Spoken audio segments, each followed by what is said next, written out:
Hello বন্ধুরা, এসে গেছি একটা নতুন ব্লগ নিয়ে তোমাদের সঙ্গে শেয়ার করার জন্য। আজকে আমি এসেছি আমার মামার বাড়িতে। এই যে আমার মামাতো বোনের ছেলে, ওর বয়স এখন 7 মাস।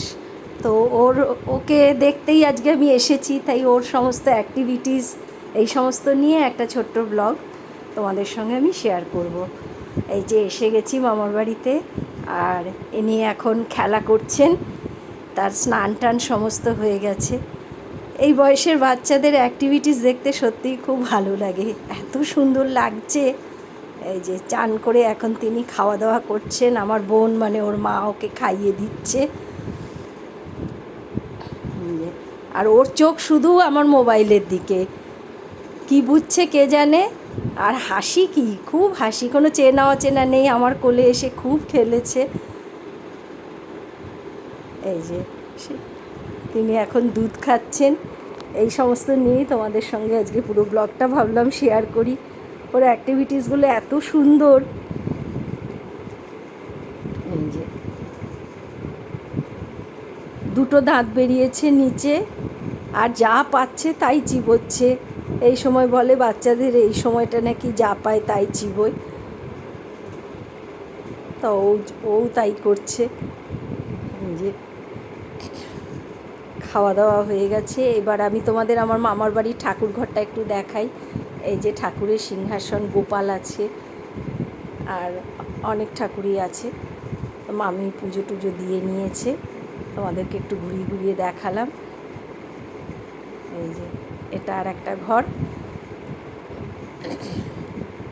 আর এই যে খুদের ওয়াকার, এখানে তিনি বিকেলে খেলাধুলো করেন, সেটাও তোমাদেরকে আমি দেখাবো।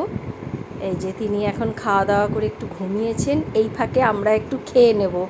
তো মামি ভাত বেড়ে ডাকছে, চলো দেখাই তোমাদেরকে কী কী রান্না হয়েছে। তো সেই লাঞ্চের মেনুটাও আজকে আমি তোমাদের সঙ্গে একটু শেয়ার করছি।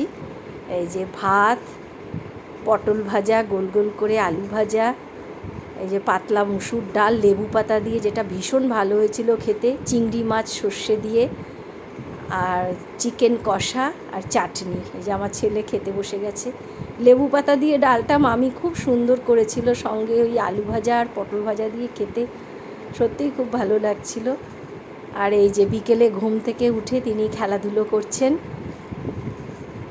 ওয়াকারে, সেইগুলো একটু তোমাদের সঙ্গে দেখাচ্ছি, শেয়ার করছি। এরপরেই আমরা একটু পরে বেরিয়ে এসেছিলাম, কারণ বৃষ্টি পড়ছিল, মেঘ করে এসেছিল, তাই তাড়াতাড়ি বাড়ি চলে আসতে হয়েছিল। ইচ্ছে ছিল যে ওর সঙ্গে আরও কিছুটা সময় কাটাই, কিন্তু সেটা আর করা গেল না, বৃষ্টির জন্য তাড়াতাড়ি বাড়ি আসতে হলো। শিশুকে পবিত্র ভগবানের রূপ বলা হয়, তাই তার কিছু অংশ তোমাদেরকে শেয়ার করলাম। ভিডিওটা ভালো লাগলে please like, share and subscribe করে দিও। আর এই যে দেখো, এদিকেই তাকিয়ে আছে, যতবার তাকাচ্ছি, যতবার হাই বলছি, ততবার হাসছে। এত হাসি খুশি বাচ্চাটা, শুধু মনে হচ্ছিলো চটকাই আর ওর সঙ্গে সময় কাটাই। খুব সুন্দর লেগেছে, খুব ভালো কাটলো আজকে। ব্লগটা এখানেই শেষ করছি, টাটা।